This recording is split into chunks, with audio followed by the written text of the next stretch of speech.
Good evening, resilient souls. I'm PangNhia, PT Burke, your host on Pain2Purpose, the podcast. Join me on a journey from the shadows of pain to the radiant light of purpose. We'll explore the transformative power of embracing brokenness and forging healthier connections.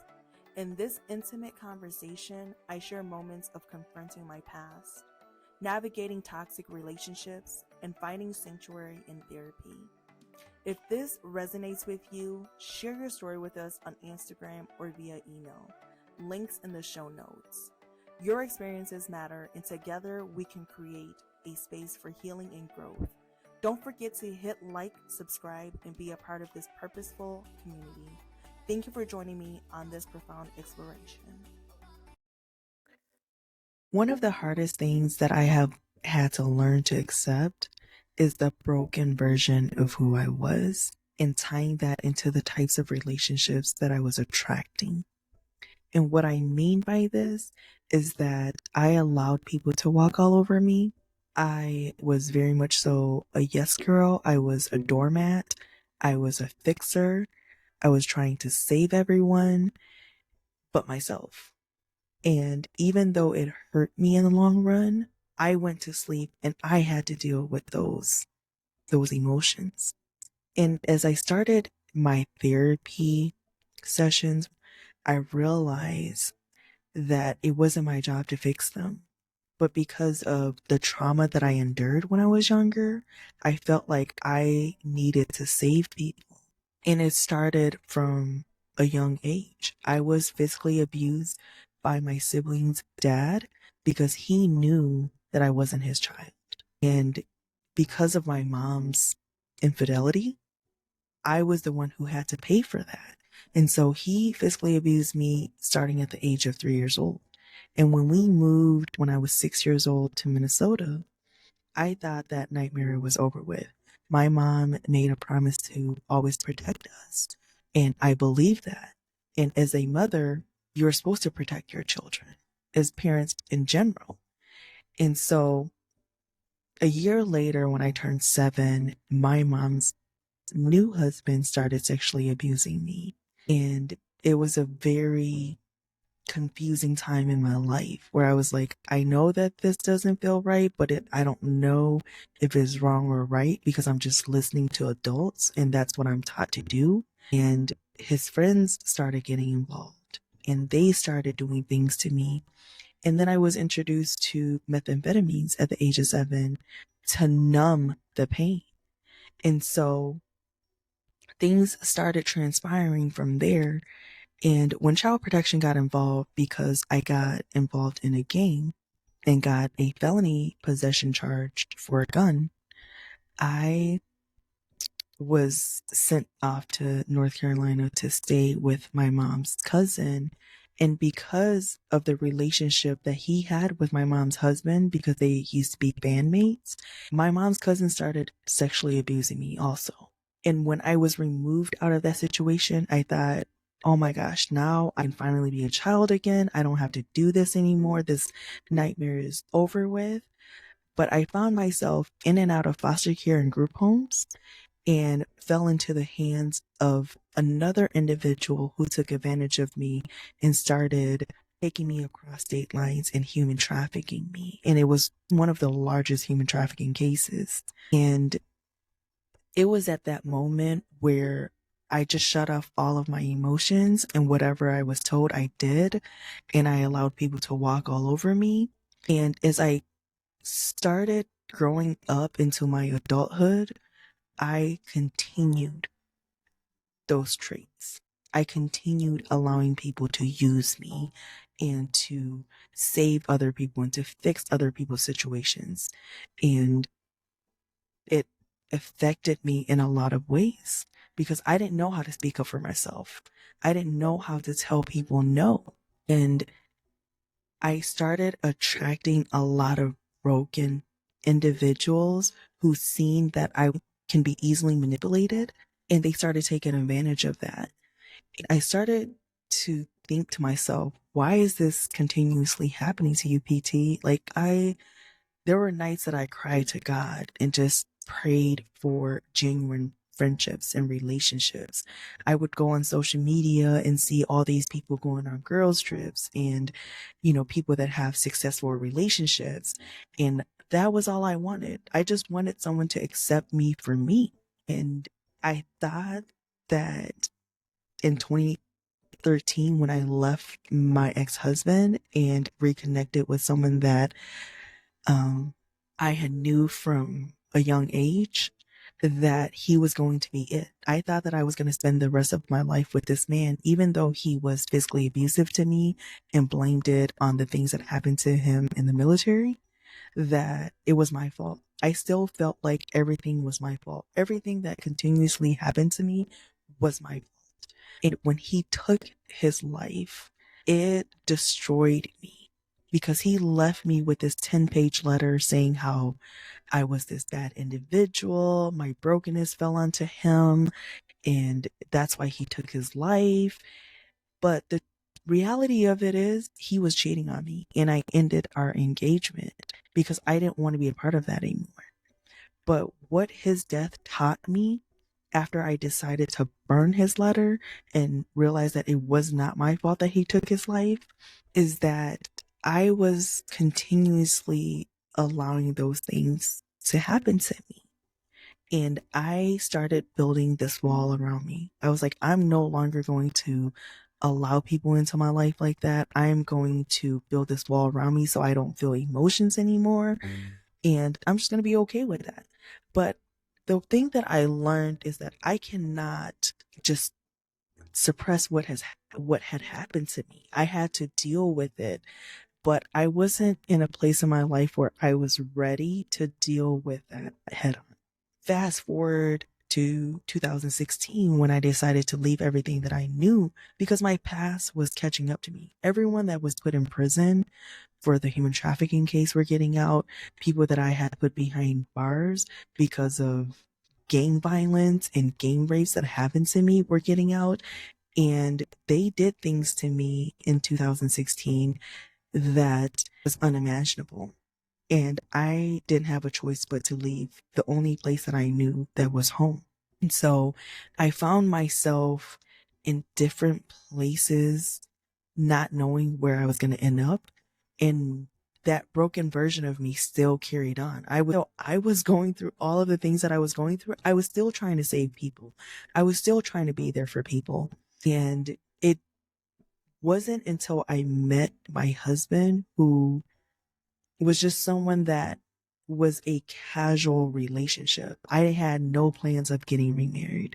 I had no plans of catching feelings and him sticking around because it was just that was not part of my journey anymore. I didn't want a relationship. I didn't want to be tied down to anyone. I was broken and I knew that, but I wasn't ready to fix myself. And our relationship was very fast tracked. We just knew that we loved each other, that we were in love, and we ended up getting married, and I wasn't ready. The broken version of me was not ready for that relationship. Even though this was a relationship that I prayed to God for, I wasn't ready for that. And so I stepped into this marriage thinking that because I found this man that loved me unconditionally and wanted to spend the rest of his life with me and we got married, that everything was just going to be okay, that all of the past trauma was just going to go away. And it didn't. It did not go away. I started the continuous traction to individuals who used me, and I met an individual who was very toxic, who was full of drama, who filled me in on all of the family drama and got me involved in a lot of things that I didn't want to be involved in. But knowing the broken version of me, I just allowed it. And it caused a lot of chaos in my marriage. And it got to the point, because I was the first woman that my husband ever lived with, he always took his family side. He didn't take my side because I was just this broken person. Like, who am I? Who am I for him to listen to? And so it started getting very physical. Our relationship got very toxic because I allowed that individual to get into my marriage and to get into my head and to fill my head with all these negative things about people that I didn't even know. But she was the only person that was there for me when I got married to my husband, and the only person that I surrounded myself with day in and day out. And it wasn't until I realized that she wasn't for me. She was against me. My name was tossed around, and I realized that now I'm pulling back that broken version of me, and I'm allowing people to manipulate me and to do things to me and to ask me to do things for them that I didn't even want to do. But I did it anyways, and it caused a lot of unnecessary arguments between my husband and I. And it wasn't until it got physical between my husband and I, and we had to go and see our pastors, that it opened up his eyes and it opened up my eyes.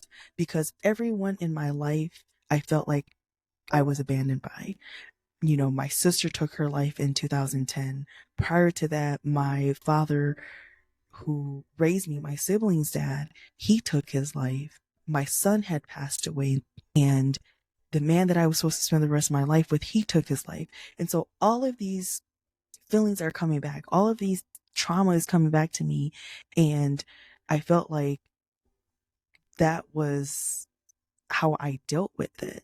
You know, so when my husband and I would argue, I wouldn't allow him to leave because I felt like he was going to abandon me. And my pastor had to break it down to me. If he needs a break and he needs to cool off, I need to allow him to go. And he's coming back. He's not going anywhere.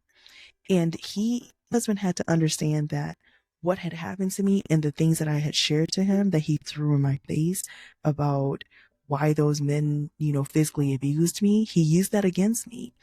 And the pastor had to make my husband realize that when I was asking my husband to stay and blocking the door and not allowing him to leave, it was because I was scared that he was never going to come back.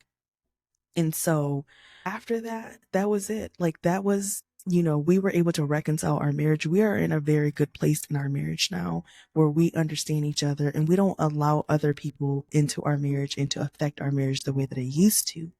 But it was a one-off incident, and my husband realized that it was wrong for him to have done what he did.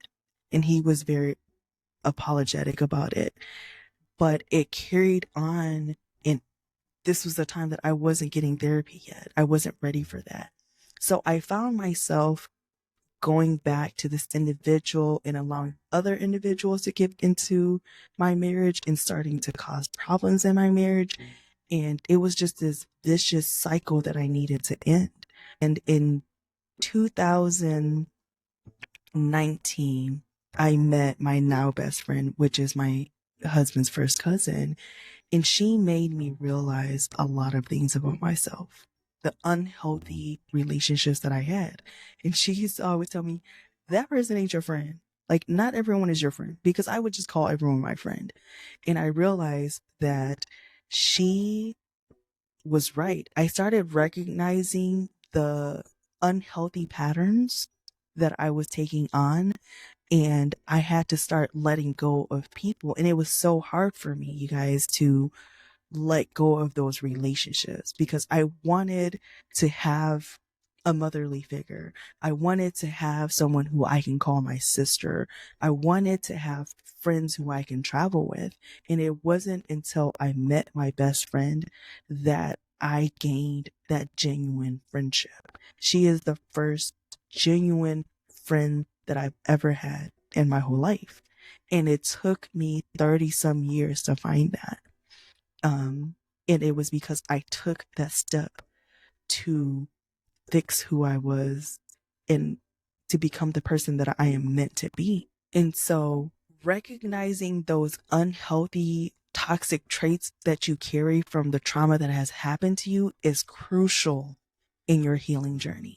Because if you don't address those things, you're going to continue to have those types of relationships and attract those type of relationships. And my husband is the first person that I've been with that I can say that he honestly loves me unconditionally. even through all of my flaws and all of the things that we have been through and dealing with my depression and my addictions, he has been there for me. And now I have a healthy relationship with my husband, and I have healthy relationships with my friends. And not that I have many of them, because I used to think that I had to have like this large circle of friends. And now I have a handful of people that I can count on, that I can call and vent to, and they can call me and confide in me. And I'm not going off and talking about what they're telling me, because that's not my place. Because I had to learn that also. And although I don't have the relationships that I want with certain individuals in my life right now, I'm okay with that, because I'm still healing and they're not a part of my healing journey. And until they can come to terms with who I am now, I'm probably never going to talk to them. I'm probably never going to build a relationship with them. And that is okay.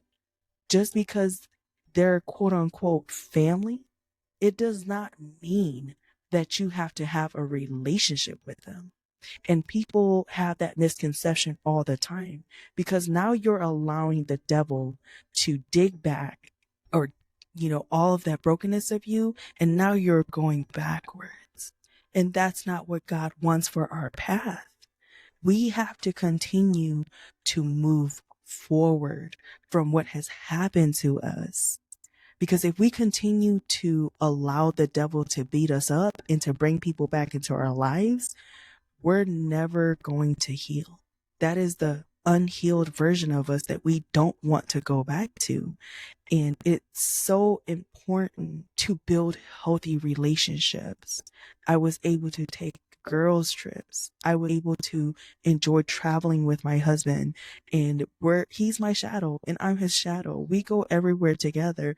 A lot of people tell me you're very blessed to have a man that wants to go to the grocery store with you, that if you need something and you don't want to get out of the house, that he'll run to the store for you.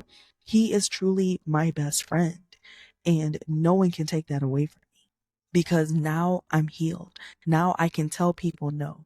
If it's not part of my healing journey, I'm not doing it. And I've had to cut out a lot of people out of my life because the healed version of me did not allow me to have that. And how I knew was that when I spoke to them or when I was around them, my spirit was very disturbed from them. And it brought me out of character, and it brought back all of these feelings. And I had to learn to forgive them. And when I started learning to forgive them and asking God to forgive me for the ill feelings that I had towards them, when I seen that person again, I no longer had those ill feelings. I was just like, it is what it is. I'm going to be respectful to you. I'm going to greet you. But as far as having conversations, we're not having those conversations because we don't have a healthy friendship or relationship. And that's okay, because we're taught from a young age, like, this is your family. You're always going to be there for them. You need to be there for them. But sometimes family can be very toxic. And what this healing journey has taught me, and what I've taken away from this, is that I've been able to rebuild my relationship with my own family. And I was able to tell them the things that have happened to me. And I am at a very good place in my life with my siblings. And that's all I ever wanted.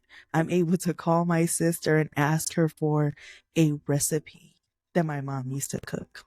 And I'm able to call my brother if I need advice. And it took me a long time to get to that place. And the reason why I'm just emotional about that is because it took me 30 years to get here. And I want my listeners to know that it's okay to get emotional about these things. It's okay to let out your emotions, because that's the only way that we're going to heal.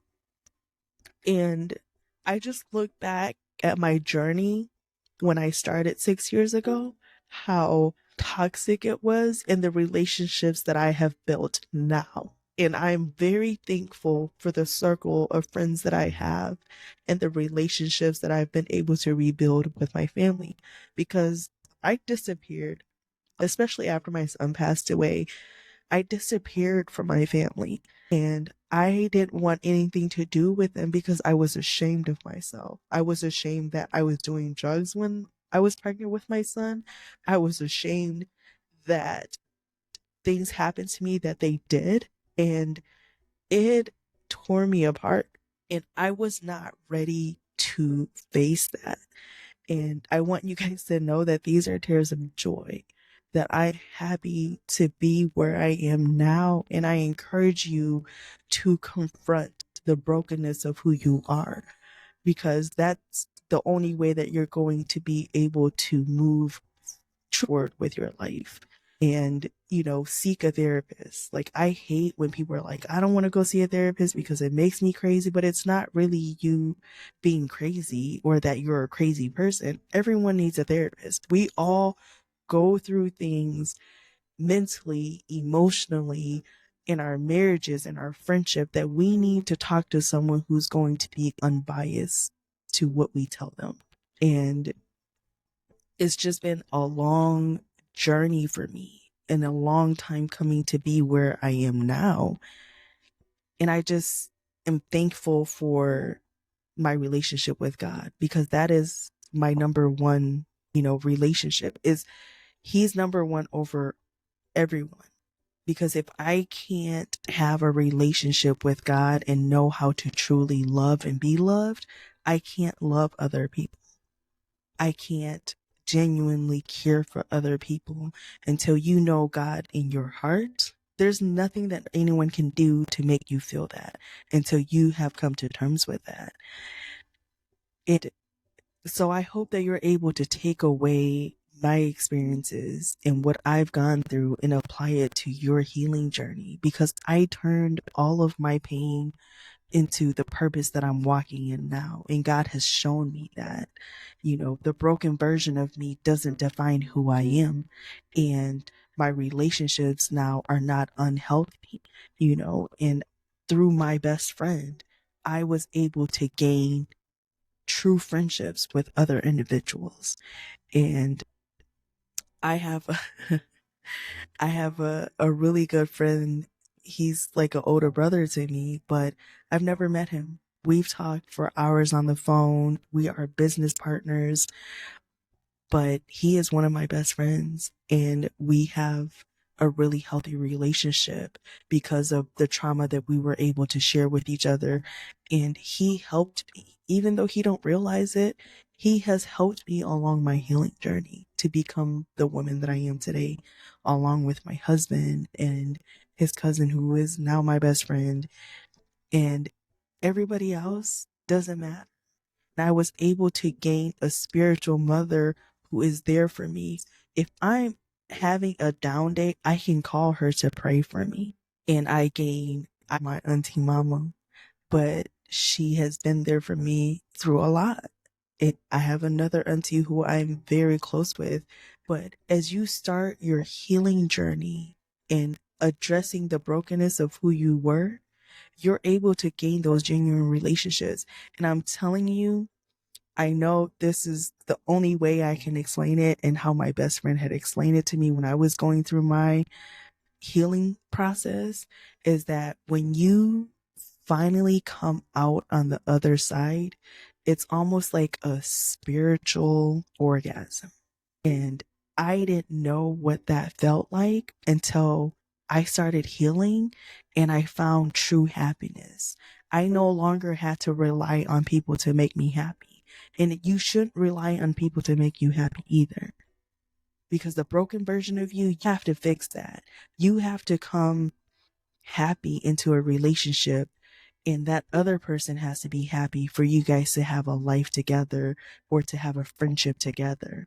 And until that happens, you're always going to be wondering why you're finding yourself in all of these broken relationships.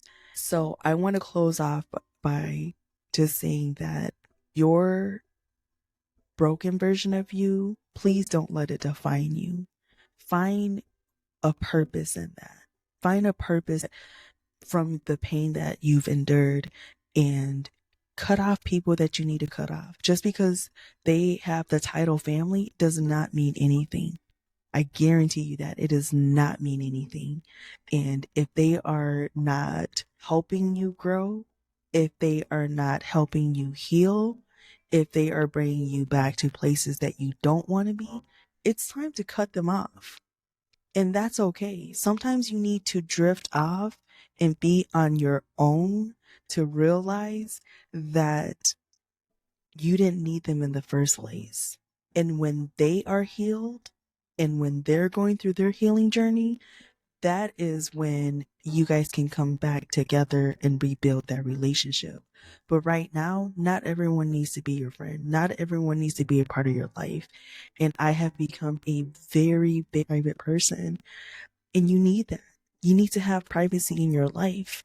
And although I'm sharing my life story with you, I'm not out here displaying the things that are happening in my life that are good. Because when you start displaying joy and happiness and all of the good things in your life, what happens? Those individuals are going to destroy your happiness, and they're going to take you back to a place that you don't want to be. And so I pray that whatever you're going through, that you're able to overcome that. And when you finally get that spiritual awakening and that burst of joy and happiness, you'll be able to understand what I'm talking about. But until then, you have to continue on your healing journey and take care of yourself. If nothing else, put yourself first, but never above God. Because God is going to always be number one in your life. Then it comes you, and then everyone else is below that.